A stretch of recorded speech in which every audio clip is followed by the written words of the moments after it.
They only call it a family gathering when they still want you at the table. I hadn't stepped foot in my daughter Rachel's home in over a year. Not since the Easter brunch incident, the one where my seat was mysteriously left off the table arrangement and I ended up balancing a plate on my lap from the hallway bench. Rachel swore it was a last-minute oversight, but we both knew better. Still, today wasn't about her. Today was about Ava, my granddaughter, my heartbeat. She had left a voicemail 2 days ago, nervous, sweet, and almost whispering like she was worried someone might overhear. "Grandma, it's my birthday on Saturday. Mom's throwing a party and I really want you there. It's not the same without you."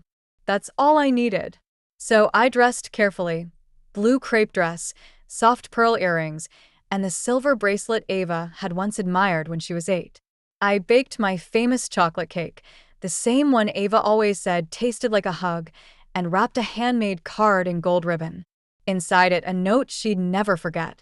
As I pulled up to Rachel's house, I noticed the lawn had changed. The tulips I helped her plant years ago were gone, replaced by a sterile bed of landscaping rocks and 2 gray stone planters that looked like they belonged outside a bank. Even the house seemed colder, more polished, like a model home staged for buyers. The front door swung open before I could knock. Rachel stood there with that tight-lipped smile of hers, the one she saves for PDA meetings and people she doesn't like. "You made it," she said, stepping aside. "Wasn't sure you'd feel up to it." I held up the cake. "Ava asked me herself. I wouldn't miss it." She nodded like she didn't quite believe me, and then she turned, her heels clicking across the polished hardwood floor. Inside, the house was filled with the hum of chatter, clinking glasses, and a curated playlist of soft pop music. Parents clustered around the kitchen island, sipping wine and commenting on Ava's transformation into a teen. I set the cake down on the far counter, next to a stark white bakery cake with her name spelled in glitter. Rachel barely glanced at it. "She's out back with her friends," she said over her shoulder. "We've got sushi, charcuterie, sparkling cider. Oh, and that bakery cake you like." I bit my tongue. When I stepped onto the back patio, the sun caught Ava's curls just as she turned to see me. Her eyes lit up like Christmas. "Grandma." She flew across the yard and wrapped her arms around me, almost knocking me off balance. "I knew you'd come." "Of course, my love," I said, holding her close. 13 is a big deal. "I saved you a seat next to me," she said proudly, dragging me toward a row of folding chairs lined up beside the lemonade stand. We sat and talked for a while, just the two of us. She told me about her new art teacher, the painting she'd made that won first place in the school showcase, and the puppies she was still trying to convince Rachel to adopt. It was the first time I'd seen her look truly happy in months. Then cake time came. Rachel clapped her hands, calling everyone inside for photos. "Let's do the real cake first before it gets too messy outside." Ava beamed. "Grandma brought her chocolate cake. It's the best." A few parents chuckled politely. Rachel smiled, but it was the kind of smile that never reached the eyes. "Oh, honey," she said, patting Ava's back. "Let's save that one for later. It's a little heavy, and we don't want crumbs on the floor." Ava frowned. "But I want it." Rachel cut her off, slicing into the bakery cake. "We'll take some home, I promise." Then, to the group, "My mom still bakes like it's 1994. Laughter. A few knowing smiles. And just like that, I was reduced to a punchline. I stood quietly in the corner, hands folded, while Ava blew out her candles. The room blurred around me. The forced cheer, the wine-fueled conversations, the sound of Brent's deep voice rising above the rest. I didn't expect much from him. Rachel married him because he was driven. Translation: ruthless. He once asked me if I'd considered downsizing before the stairs become a hazard. I waited until the noise died down before retrieving my purse from the hallway bench. I'd just reached for it when I heard their voices from the next room. Low, but not low enough. "Rachel, we'll get the guest room next month. It's not like she'll be staying over anymore."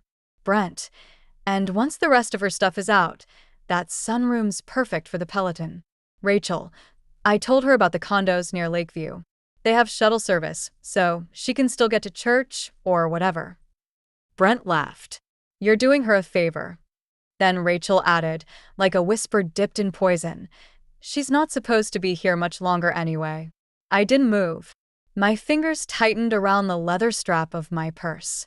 I stared at the front door, blinking hard. I could have turned around. I could have said something. But what would it change? I left without a word. Outside, the cool air hit me like a slap. I was halfway down the walkway when Ava burst through the door. Grandma, you're leaving? I have to get home, sweetheart. But we didn't even have your cake. I bent down and brushed a curl behind her ear. We'll have our own celebration soon. Just us. She hugged me again, tighter this time. Promise? I promise. That night, back in the home I'd lived in for 37 years, I sat in Peter's old armchair and stared at the walls. I thought about all the birthdays, all the bedtime stories, the scraped knees I kissed, the math homework I stayed up helping Rachel with. And now I was a burden, a placeholder, an obstacle between them and their next renovation. But they forgot something. This house, the one I built a life in, wasn't just walls and equity. It was mine. Fully. Legally. Emotionally. They were preparing for my exit. But I had just begun planning my return. Before we continue, take a moment to let me know where you're watching from in the comments. And don't forget to like and subscribe to more powerful stories like this one. There's a kind of grief that comes not from death, but from being erased while you're still breathing. The morning after Ava's birthday, I stood at my kitchen sink, staring at the chocolate cake still in its carrier. Untouched. Unwanted. The frosting had cracked in the cold. A thin line ran through the center, splitting it like a fault line. I imagined Rachel's voice in my head, heavy, outdated, messy. I almost threw it away. Almost. But something stopped me. A flicker of defiance, perhaps. Or maybe just the dull ache of someone who's been made to feel disposable one too many times. Instead, I cut a slice, sat down at the dining table, and ate it slowly. Alone. With every bite, I remembered the things they didn't see. My hands whisking the batter before dawn, the way I triple-checked the recipe even though I knew it by heart, the extra chocolate chips I added just because Ava liked it sweeter. I remembered who I was. And I remembered who they had started treating me as an outdated appliance. A nuisance. An elderly woman one condo brochure away from vanishing. But I wasn't vanishing. I wasn't dying, at least, not yet. And if Rachel thought she could start drafting my afterstory before I was even gone, then it was time I started writing my own ending. On my own terms. That's when I opened the drawer. The one Peter and I used to call the vault. It had been untouched for years, full of old receipts, mortgage papers, letters from the early days when we still wrote checks for everything. The smell of paper and dust hit me as I pulled it open, nostalgic and slightly bitter. I flipped through until I found the thick manila envelope marked property, deed/trust. Peter's handwriting. My breath caught. I hadn't touched this file since the funeral. I sat back in the chair, the weight of the envelope pressing into my palms. My fingers shook slightly as I opened it, more from anticipation than age. I pulled out the deed first, yellowed, with our signatures from 1987. I ran my finger along the faded ink, remembering the day we closed. Peter had joked that the house had good bones, and I had told him I didn't care about bones. I cared about windows and where we'd hang Ava's future artwork. Underneath the deed, another paper caught my attention. A survivorship clause. Standard back then, Peter insisted on it. In the event of one co-owner's death, the surviving spouse became the sole owner and trustee. No contest. No loopholes. I whispered aloud, "This is mine." And it was. Fully. Irrevocably. They couldn't sell it. They couldn't list it. Not without me. A strange calm washed over me then. Not triumphant, not angry, just rooted. Like bedrock after a storm. I made myself a cup of tea. Sat at the table with the documents laid out like armor in front of me. And for the first time since the party, I allowed myself to smile. Not because I had won anything yet, but because I realized I wasn't powerless. Rachel thought I would fade quietly. Sign over the house. Accept whatever timeline they created for me. She didn't realize I'd been watching, listening, remembering, and now planning. That afternoon, I retrieved my black moleskine notebook from the top of the wardrobe. The one Peter gave me for our 30th anniversary. To write the stories that don't fit in photo albums, he had said. It had sat mostly blank for years. But not anymore. I turned to the first page and wrote the date at the top in steady, deliberate print. And then I started my list. Things they've said. You're not supposed to be here much longer anyway. We'll turn the guest room into a meditation space. That chocolate cake is too heavy for today's crowd. She bakes like it's 1994. She won't need the sunroom in a retirement condo. Things they've done. Removed my things from the guest room without asking. Staged the house for photos without telling me. Looked up senior condos near Lakeview. Forwarded my property tax documents to Brent's brother. Booked a consultation with a transition specialist behind my back. I wasn't collecting evidence for revenge. I was collecting proof for myself. Proof that my pain had roots. That I wasn't imagining the slow fade-out they were orchestrating around me. That night, as the wind rattled the backyard tree branches, I found myself standing in Peter's old office.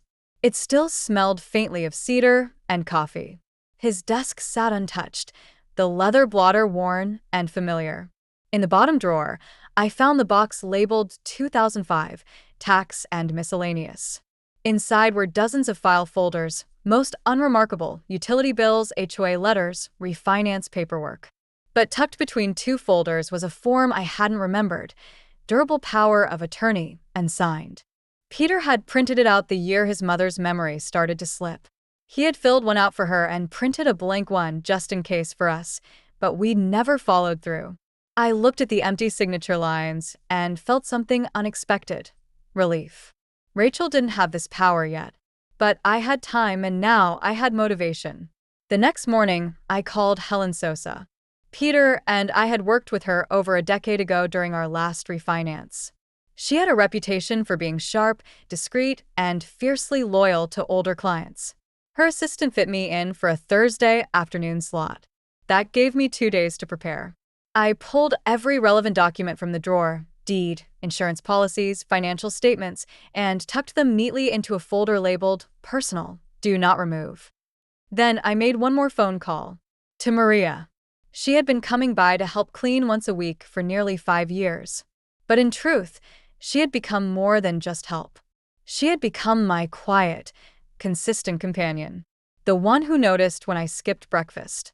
The one who once brought soup unprompted after I mentioned feeling off. The one who asked how I was doing and actually listened. I didn't tell her everything. Not yet.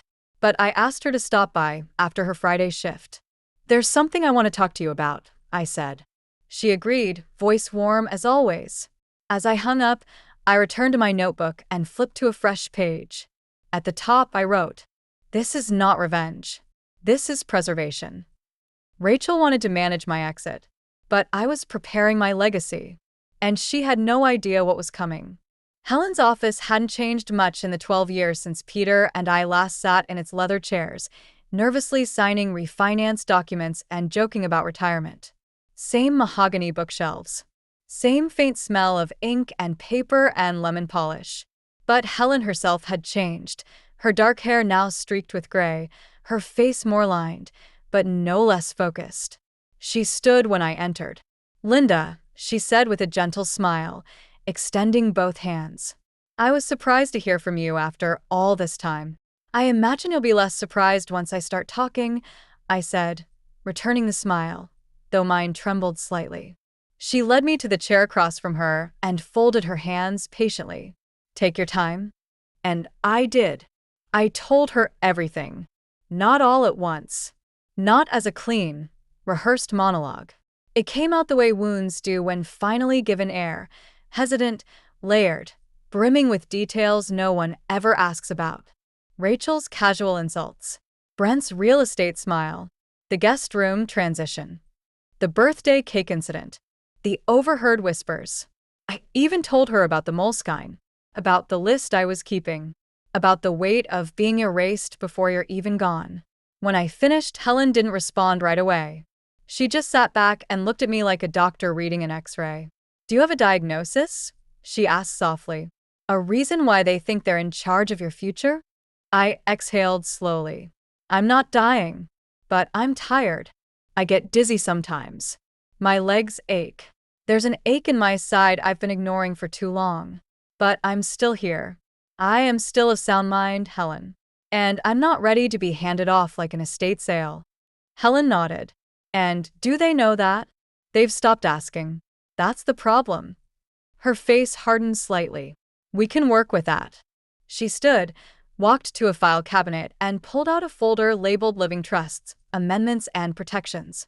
Then she returned and laid out options like a blueprint for war. First, she said, we update your deed. We'll transfer the property into a revocable living trust. That protects it from unauthorized sale, power of attorney abuse, or coercion. It also means that when the time does come, if you choose, it bypasses probate and lands directly where you say it should go. And where I say it shouldn't, I added. Exactly. She continued.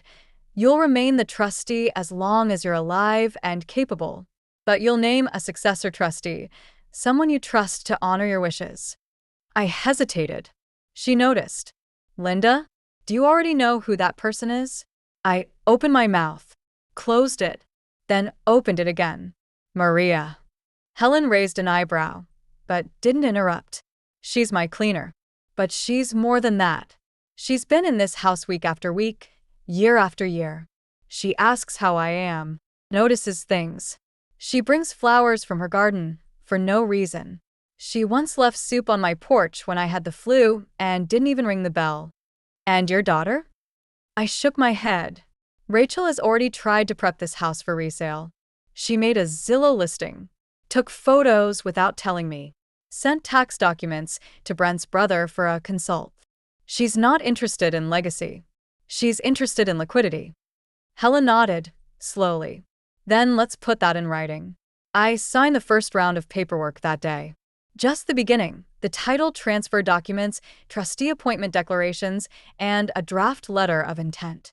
More would follow, but this was enough to draw a legal line in the sand. As I left, Helen walked me out herself. You look stronger than when you came in, she said. I am, I replied. But my strength wasn't steel. It was something softer but more enduring. It came from the quiet decision to stop waiting to be rescued, to stop hoping they'd notice the pain, and instead, to notice it myself and do something with it. When I got home, Maria was already parked in the driveway. Her car was old, held together by faith and duct tape, but it always ran. She was standing at the porch with her reusable grocery bag, her hair in a braid, wearing the same soft pink sweater she always did in the fall. I brought you bread, she said. From my sister's bakery. Cinnamon walnut. I remembered you liked it.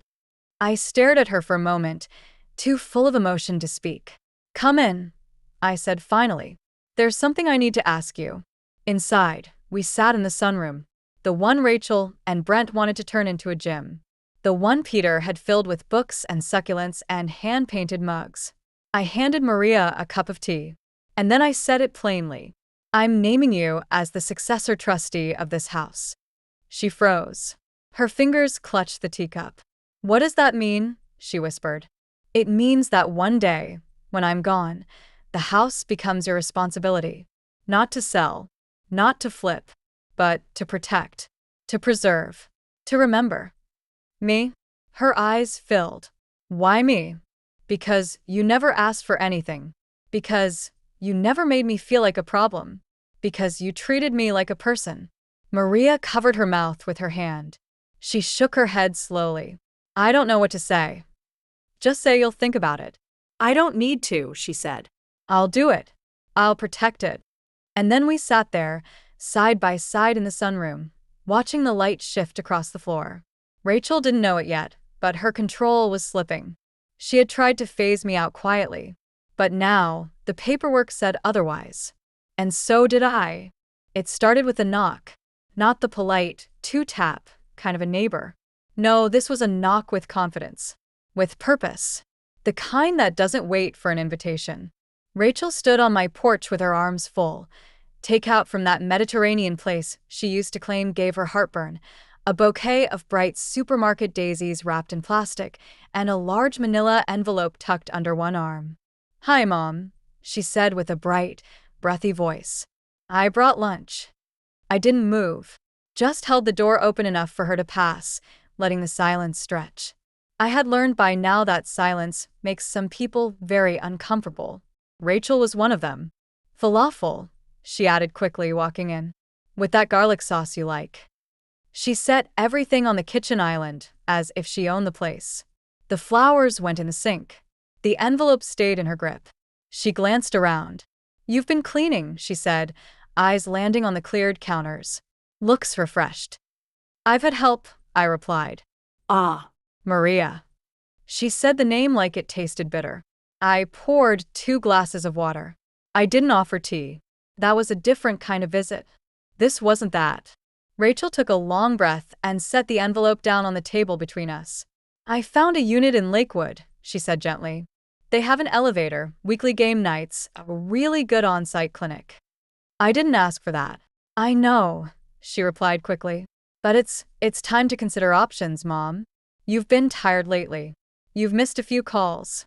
Ava said you seemed forgetful at her party." I leaned back in my chair, folding my hands over my lap. "Did she say that? Or did you?" Rachel flinched, just slightly. "I'm not accusing," she said. "I'm concerned. That's all." "Concern wrapped in paperwork," I said, eyeing the envelope.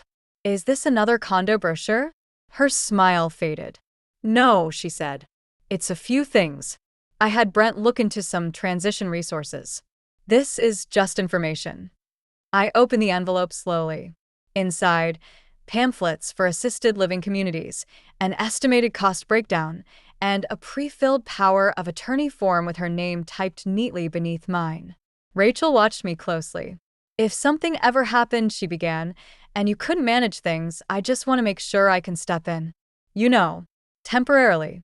There it was again. That word. Temporarily. Always the setup for a permanent decision disguised as kindness. I placed the envelope down, closed, and pushed it back toward her. "I won't be signing that." Her eyebrows lifted, the mask slipping for a moment. "Why not?" "Because I already have plans in place. Legal ones." Rachel's expression darkened. "What do you mean?" "I met with Helen Sosa," I said calmly. "Transferred the house into a living trust. I'm the trustee now. Maria is next in line." She stared at me like I had slapped her. "The cleaning lady?" she whispered. "No," I said, my voice cool. "The woman who saw me when you didn't. Who asked how I slept. Who didn't try to sell my house while I was still breathing in it." Rachel rose from her chair, her posture rigid. "This is ridiculous. You're punishing me for being proactive." "No," I said, "I'm protecting myself from being erased." Her hands curled into fists. "You're being emotional. And you're being entitled." The silence crackled between us. She looked around the kitchen. The sun-dappled countertops, the vase of real flowers Maria had left last week, the familiar rhythm of the home she grew up in, and I watched something in her crack. "You're seriously going to give this house to a stranger?" she asked, voice tight. "Maria's not a stranger. But your intentions are." Rachel took a step back. "I was just trying to help," she muttered. "Help," I echoed. Would have looked like asking how I was. Not handing me pre-filled forms and floral centerpieces. She picked up the envelope, stuffed the papers back in hastily, and turned toward the door. Then paused. "Does Ava know?" I tilted my head. "Know what? That you're planning to leave the house to someone else?" I studied her face. "She knows I love her. That's what matters." Rachel nodded once, tight, wounded. Then she left. She didn't slam the door. She didn't yell. But she didn't look back either. That night, I updated the Moleskine. Incident: Rachel's visit. Power of attorney attempt. Date: Thursday. Time: 1:13 p.m. Behavior: brought food and documents under guise of concern. Implied diminished capacity. No direct inquiry about health or well-being. Declined to ask why legal steps were taken. expressed outrage at Maria's appointment. I signed my initials beneath the entry. Then I added a line under it I hadn't written before. Status: escalation confirmed. Prepare, next step. Because I knew this wasn't over. Rachel would regroup. Brent would get involved. They'd strategize, reframe their language, maybe even bring in outside help. But what they didn't realize was that I already had everything I needed: the documents, the witness, the clarity. They were preparing a case. But I was building a defense. And it wouldn't be in spreadsheets or estimates. It would be in stories, in history, in proof that I had built this home not as a commodity, but as a life. And no amount of signatures would take that away. 3 days passed in silence. Not the peaceful kind. The kind that simmers. The kind where you know someone's planning something just beneath the surface. I didn't hear from Rachel. No texts. No emails. No angry voicemails. But on Monday morning, an envelope appeared in my mailbox. Certified. Stamped with the return address of a law firm I didn't recognize. Brent's cousin's name was on the letterhead. Of course it was. I took the envelope inside, sat at Peter's desk, and opened it with the letter opener we used to use on Christmas cards. Somehow, that felt appropriate. Because this wasn't a message. It was a declaration. Inside was a formal request for legal reconsideration of amended trust designation. The language was sanitized but cruel. Allegations of undue influence, possible cognitive decline, improper appointment of non-family trustee.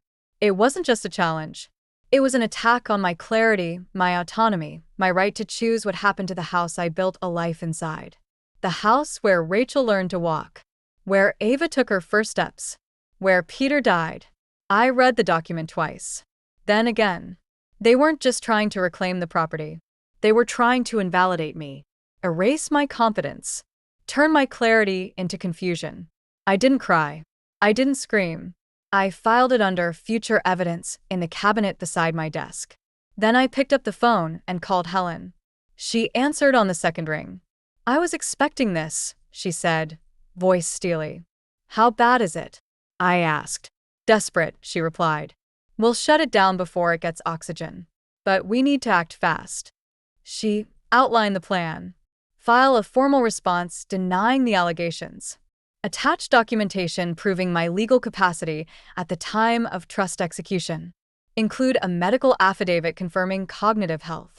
And most importantly, establish a paper trail of Rachel's previous behavior. Emails, voicemails, listing attempts, anything that showed intent to coerce or manipulate. I have it all, I said. You've been documenting? Since the birthday party. Helen was quiet for a moment. Then, you're remarkable. No, I replied. Just tired of being underestimated. That night, I pulled out the Moleskine. Paged through every line. Every slight. Every moment I'd once brushed off as maybe she didn't mean it that way. It was all there. And for the first time, it didn't feel like a journal. It felt like evidence. Proof that I wasn't fragile. I was focused. The next morning, I did something I hadn't done in years. I pulled out the photo albums. Not just the glossy ones Rachel had helped me arrange for guests. The real ones. The ones buried in the linen closet, packed with creased Polaroids and handwritten captions in Peter's messy scrawl. There she was, Rachel, age 6, grinning with a chocolate mustache in front of the very stove she now wanted removed. There we were, camping in the old Winnebago, Peter lifting her into a tree while I laughed in the background. Christmas, 1998. Rachel at the piano. Me beside her. One hand on her back, the other flipping sheet music. She was crying because she messed up a note. I was reminding her it didn't matter. Every photo told the same truth. I had been there. Every moment. Every milestone. I hadn't just raised her. I had anchored her. And now she was trying to unmoor me. Well, not without a fight. On Wednesday, I met with Helen again, this time with 2 boxes. One labeled Moleskine entries and the other personal history photographic. I laid everything on her office table. Do you want to take the stand if it comes to it? She asked gently. Gladly, I said. Helen nodded, flipping through the file with the speed and precision of a woman who'd won worse cases than this. "This isn't about real estate anymore," she said. "This is about whether your daughter can prove you're not capable of deciding what happens to your own life. Then she's going to lose." Helen smiled. "I'm counting on it." Back at home, Maria was waiting with a loaf of warm bread and a hesitant look. "You got something in the mail," she said. It looked serious. I nodded. "They're challenging the trust." Her hand flew to her mouth. "Linda, it's okay," I said, placing a hand over hers. "They don't know I've been preparing for this since the beginning." Maria sat down beside me at the table. "I don't understand why your own daughter would do this." I looked out the window. "She doesn't see me anymore. She sees my absence. And what she could fill it with." We sat there in silence, the bread cooling between us. Then I turned to her and asked, "If this goes to court, and they ask you to testify that you've never pressured me, will you?" Maria blinked back tears. "I'll do more than testify," she said. "I'll tell them everything. About the time you gave me a bonus when my mom passed. About the way you talk to the birds in the garden. About the books you leave on the porch for the mailman's daughter because she likes to read." She paused. "I'll tell them about the kind of woman who gave a house not to the person who expected it, but to the person who respected it." I covered my mouth, overwhelmed. She reached over, took my hand and squeezed. "You're not alone," she whispered.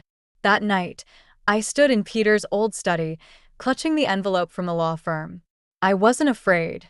I was ready, because Rachel may have filed a legal claim, but I was about to file something stronger. A life. And this time, the court wouldn't just see documents. They'd see me. The notice came on a Friday afternoon. Hearing scheduled. Petition for reconsideration of trust validity. I stared at the email from Helen's paralegal like it was a letter from a parallel universe. The court date was 2 weeks out. Just enough time to prepare. Just enough time to remember that my daughter, my own flesh and blood, had hired an attorney to prove I was no longer competent. The ache wasn't sharp anymore. It was a dull, constant throb. She wasn't questioning a document. She was questioning me. Helen called minutes later. "She's doubling down," she said, no pleasantries. "They're including a character affidavit from Brent's brother." I scoffed. "The one who referred to my azaleas as obsolete shrubbery? That one." Helen didn't laugh, but I could hear the twitch of a smile. "We'll file a full evidentiary response. And you'll need to give testimony." "I'm ready." "Good. Because they're painting Maria as a manipulator. Someone who took advantage of an isolated elderly woman." That made my jaw tighten. Maria, who brought homemade soup when I couldn't get out of bed. Who asked how I slept. Who told me her dreams in broken English while wiping down my windows like they were chapel glass. "I'll testify," I said firmly. "And so will she." The weekend that followed was full of preparation. Not legalese. Not court filings. Something more powerful. I was preparing my story. I started in the sunroom. The one Peter had filled with books and plants and Sunday crossword puzzles. I sat on the floor with every photo album, journal, and sticky note I could find. Rachel had tried to make me seem outdated, irrelevant. But I still had the receipts, literal and emotional. I built a binder labeled Exhibit A, Memory. Inside were scanned photos. Ava's crayon drawings. Letters Peter wrote me in college. A printed copy of a text Ava once sent me. "You're the only person who really listens, Grandma." I wanted the court to see what Brent's brother's affidavit wouldn't show. That I wasn't senile. I was seen. By the right people.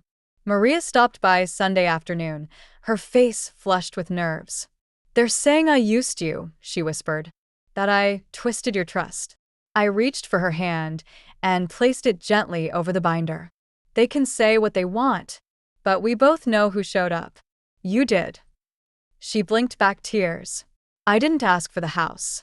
"I know," I said. "And that's exactly why you're the right one to protect it." That evening, as the sun set behind the backyard maple tree, I did something unexpected. I wrote Rachel a letter. Not to forgive. Not to fight. But to give her one last chance. "Dear Rachel, by the time you read this, I'm sure you'll have reviewed the trust challenge with your attorney. I want you to know that I've seen it. I've read every line. And I understand now, you're not just trying to remove me from the home. You're trying to rewrite the story of how we got here. You're hoping a court will believe that I'm not myself anymore, that someone else took my voice, that I'm no longer capable of making decisions. But let me remind you, I made every decision in this house for 35 years. I picked the paint in your nursery. I stayed up through storms checking your breathing. I cooked, cleaned, paid bills, and filled the walls of this place with love. And now I have made one more decision: to protect what I built from the parts of you that forgot how to cherish it. This is not revenge. This is resistance. I hope someday, when the noise dies down, you'll hear what I'm really saying. I loved you. I still do. But I will no longer let love be the reason I erase myself for your convenience. Mom. I placed the letter in an envelope but didn't mail it. Not yet. Let her walk into court believing this was still about property. Let her think she was simply filing paperwork and preparing to win. And then let her face the full weight of the life she tried to silence. On Monday, I walked into Helen's office in a navy blue suit I hadn't worn since Peter's funeral. Hair curled, back straight, binder in hand. "You look ready," Helen said, a little stunned. "I am," I said. "Let them try." We practiced mock testimony. Helen ran me through their possible questions. "Did Maria ever pressure you?" No. She listened. "Did your daughter ask about your health in the past 6 months? Only to see how soon I'd be moving." Why name someone outside the family? Because she treated me like I still mattered. "Would you say your mental state has changed?" Yes. "I used to doubt myself. I don't anymore." Helen smiled. "You're going to bury them." "No," I replied. "I'm just going to tell the truth. And sometimes that's even heavier." The courthouse smelled like old wood and cold coffee. Helen had warned me. These hearings rarely lasted more than an hour.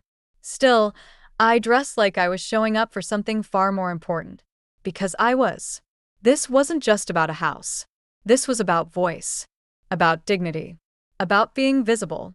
Rachel sat across the room from me at the long table, flanked by Brent and a young, overconfident attorney with slicked-back hair and a tablet he couldn't stop tapping. She didn't meet my eyes. She wore a cream blazer, gold earrings, and an expression that was either calculated or numb. I couldn't tell anymore. Ava wasn't there. I didn't expect her to be. Part of me was glad. The hearing began. The judge, a middle-aged woman with silver hair pulled tightly into a bun, looked over the documents with practiced detachment. "This is a preliminary petition to challenge the reassignment of trustee authority on the estate of Linda Warner," she said, eyes flicking between both tables. "Petitioner argues undue influence, citing declining mental capacity and deviation from prior estate expectations. Respondent opposes, citing sound mind and intent. Is that correct?" Both lawyers nodded. Helen stood first. Calm. Precise. "We're prepared to demonstrate full legal and medical soundness at the time of the trust amendment. In addition, we have first-hand testimony and a pattern of behavior suggesting coercive intent from the petitioner." Rachel stiffened. Brent leaned in and whispered something to her. Then the judge turned to me. "Mrs. Warner," she said gently, "I'll be asking you a few questions. Please answer clearly and to the best of your ability." "I'm ready," I said. The judge nodded. "Why did you choose to amend your trust?" "Because I no longer trusted the person who expected to inherit everything." "Why not?" I looked at Rachel then. She stopped asking how I was. Started asking what I'd be doing with the house when I was gone. A pause. "She made a Zillow listing," I added, before I even mentioned moving. There was a quiet murmur in the courtroom. Rachel's lawyer jumped in. "Objection to the emotional framing." The judge held up her hand. "This isn't a trial yet." I asked her a question. I continued. "She brought me takeout and a power of attorney form in the same visit. Didn't ask if I was feeling okay. Just handed me paperwork." The judge nodded. "And Maria?" "She showed up with soup and silence," I said. "She listened. She noticed. She never once asked for anything. And yet you named her the successor trustee. I did. Why not your daughter? Because Maria treats the house like a memory. Rachel treats it like a flip. Helen opened the binder and handed the judge a packet. These are contemporaneous journal entries, she said. Dated, consistent, written before the trust was amended. They show a pattern of growing emotional neglect and documentation of coercive behavior. The judge flipped through the pages. Very detailed. I was a secretary for 14 years, I said. I don't forget the power of good records. Next came the affidavit from my doctor. Then the notarized cognitive screening. Perfectly within range. Then a statement from Maria. Simple, humble, loving. She told me this house holds memories, the judge read aloud, and that if I was ever entrusted with it, I had to protect the woman who built them. The room was silent. Brent's lawyer shifted. Rachel looked down. Then came the moment I didn't expect. The judge turned to Rachel. Ms. Warner, do you wish to make a statement? Rachel hesitated. I just wanted to help. Did you discuss the trust with your mother before these changes? She looked up, eyes glossy. No. Why not? She was fading. She was tired. I thought it was time. And did you ask her how she felt about that? Rachel blinked. No, she admitted. The judge closed the binder. Thank you. I've heard enough. 5 minutes later, she ruled. Petition denied. Trust upheld. No evidence of undue influence or cognitive impairment. Rachel sat motionless. Brent whispered something in her ear. She didn't respond. I stood, legs shaky but firm. As we exited the courtroom, Rachel called out, Mom. I turned. Her voice was smaller now. Cracked. I didn't think you'd fight me. That was the problem, I said. Outside the courthouse, Maria was waiting with a wool scarf and a thermos of tea. You won, she said. I shook my head. I didn't win. I just remembered who I was. It had been 12 days since the hearing. 12 days of quiet. No calls. No texts. No mysterious envelopes or court documents slipped into my mailbox. Maria still came by once a week, humming softly as she cleaned the baseboards and left warm banana bread wrapped in linen on the counter. Ava had called once, a short but sweet voicemail. Grandma, I heard you weren't feeling great after court stuff. I love you. I miss you. I hope I can come visit soon. I saved it, listened to it twice before bed. But Rachel? Nothing. And for a while that was fine. The silence was easier than the weight of her anger. Or worse, her entitlement disguised as concern. But grief doesn't always leave when you win. Some kinds of hurt settle in the corners of the room, like dust, only noticed when the sunlight shifts. That's where I was when the knock came. A soft, uncertain knock. Not the kind that announces. The kind that asks permission. I stood from Peter's old armchair and made my way to the door. Rachel stood on the porch. Alone. No clipboard. No envelope. No Brent. She wore a loose sweater and jeans. Her hair pulled back in a ponytail that made her look 10 years younger. And in her arms, tightly clutched, was the photo album. The one I hadn't seen since Ava was born. The one we used to flip through every Thanksgiving, sitting on the carpet with paper plates in our laps, laughing at the hairstyles and crooked Christmas trees.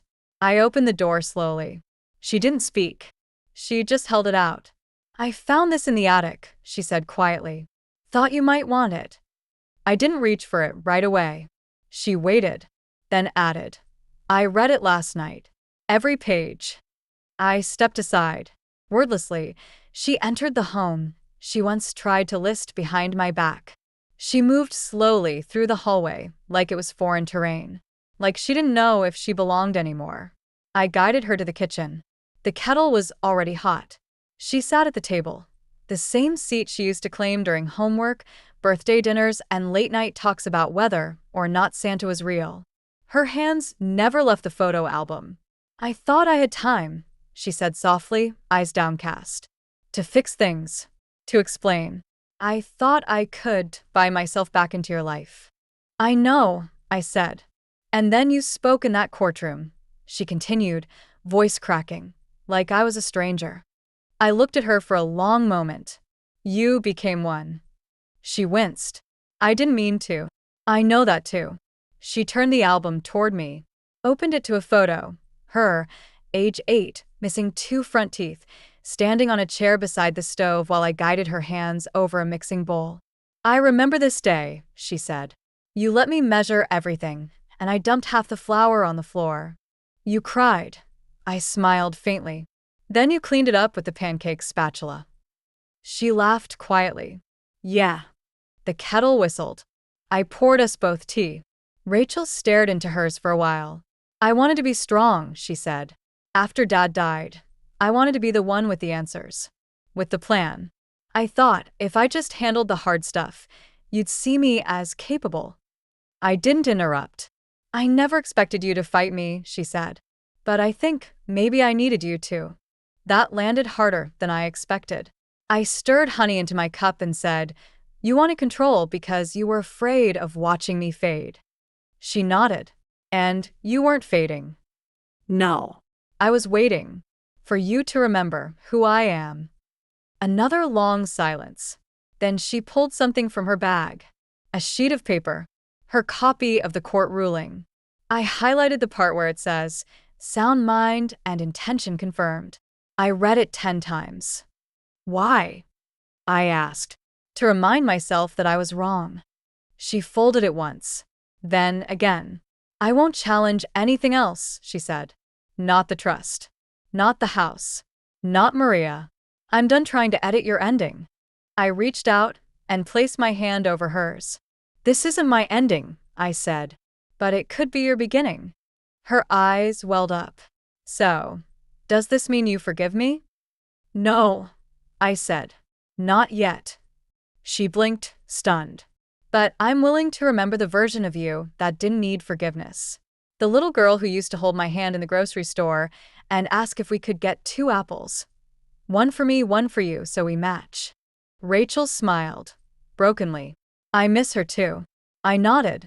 She's the one who still has a chance to come back. She nodded once. Slow. Absorbing the truth without fighting it. Then stood. I won't stay long, she said. I just needed to say it. And give this back. She placed the photo album on the counter. Her fingers lingered on the cover. I'd like to come back sometime, she added, if you ever feel ready. Not to talk about the house. Or anything official. Just to sit. Or maybe help make cookies with Ava again. I didn't answer right away. Then I walked to the sideboard drawer, pulled out a post-it note, and wrote a simple sentence. Sunday, 10 a.m., bring Ava. No raisins. I handed it to her. She read it, smiled through tears, And left. not with an apology, but with something far rarer, understanding. Sunday arrived with the smell of cinnamon. I woke up early, earlier than I needed to. The kind of early you wake up when something matters, even if you're pretending it doesn't. I set the oven to preheat, pulled the old cookie sheets from the lower cabinet, unwrapped a fresh stick of butter, and left it on the counter to soften beside 2 eggs and a measuring cup. Then I sat at the table and waited, not with anxiety, but with the soft ache of anticipation. 10:02 a.m. A soft knock. When I opened the door, Ava was already halfway up the steps, her backpack bouncing, curls loose around her shoulders. Grandma, she shouted. We're not late, right? No, I said with a smile. You're exactly on time. Rachel followed behind her, slower this time. Not cautious, just quiet. No sunglasses. No blazer. Just jeans, a soft navy sweater, and eyes that didn't dart around the property like she was scouting it. She looked at me, then down at the tray of eggs and butter already waiting. You remembered, she said. I never forgot. Ava barreled into the kitchen and dropped her backpack with a dramatic sigh. I told Mom she's not allowed to talk about budgets or paint colors today. Rachel winced slightly. She did. Good, I said. Because today's about chocolate chips. Nothing else. Ava climbed onto the step stool at the counter, the same one Rachel used when she was her age. We're doing Grandma's recipe, right? Exactly as written. And no raisins, Ava added with exaggerated seriousness. I looked pointedly at Rachel. She smiled. Understood. For the next hour, the kitchen transformed into a place I hadn't felt in a long time, alive. Rachel measured flour like it was an apology. Ava cracked eggs like she was conducting a symphony. I stood beside them both, reading from the recipe card Peter had once laminated so I wouldn't lose it. At one point, Ava spilled half the sugar across the counter. She looked up, worried. But before I could say a word, Rachel laughed. Don't worry. Your grandma once used salt instead of sugar and told us it was just a rustic batch. Ava giggled so hard she snorted. Grandma. I was tired, I said, smiling. And your mother refused to admit they were awful. I was 8 and committed to the bit, Rachel said, wiping her eyes. Peter still ate 2 of them. That name, Peter, drifted into the room like incense. We all paused, not in sadness, just in memory. Later, while the cookies cooled, Ava wandered into the living room to draw. Rachel and I stayed behind, quietly rinsing bowls. She missed this, Rachel said softly, watching Ava doodle at the coffee table. I think I did too. She's always welcome. I'm glad, she said, because I wasn't sure if I would be. I turned off the faucet, dried my hands, then looked at my daughter. You're not being welcomed back as an heir, I said. You're being welcomed back as who you used to be. Rachel swallowed. I want to earn that. Then keep showing up. We sat in silence for a moment. Then she reached into her coat pocket and handed me something small. A folded piece of paper. Not legal, not typed, just handwriting, hers. Inside were 3 lines. I was wrong. You were right. I want to start over. It wasn't flowery. It wasn't dramatic. But it was honest. I tucked the note into my apron pocket and nodded. I'll keep this, I said. Not for proof. Just to remind myself that people can change. We moved to the porch after that, carrying a plate of still warm cookies and 2 mugs of tea.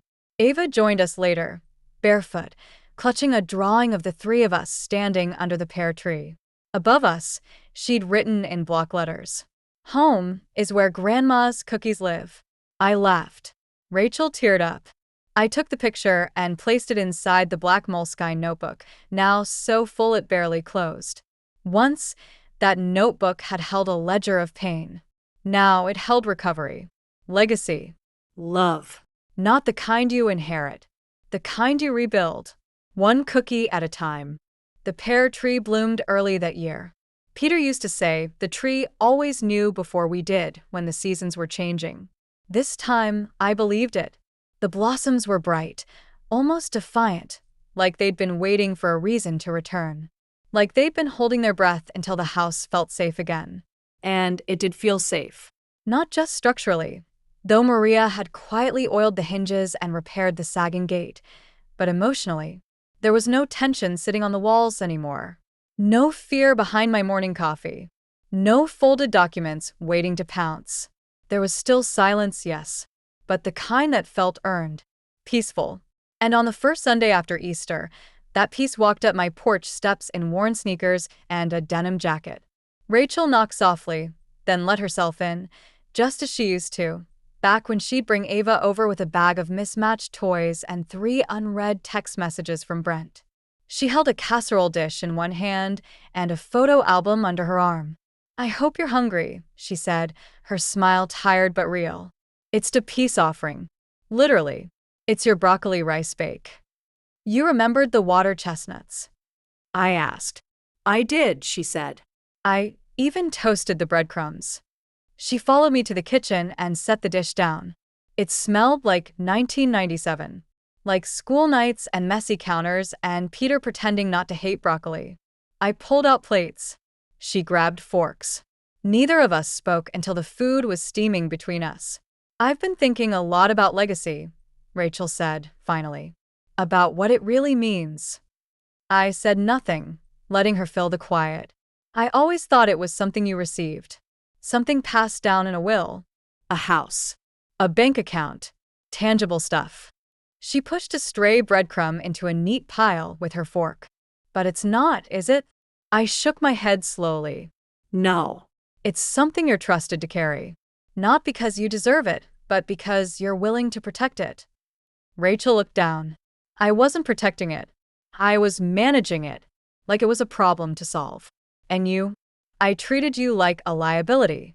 Her voice broke then, and she quickly swallowed her emotion.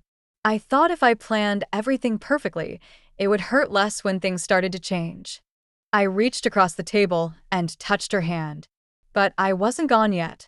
She nodded, eyes filling. I know. And I hate that it took legal documents for me to remember that.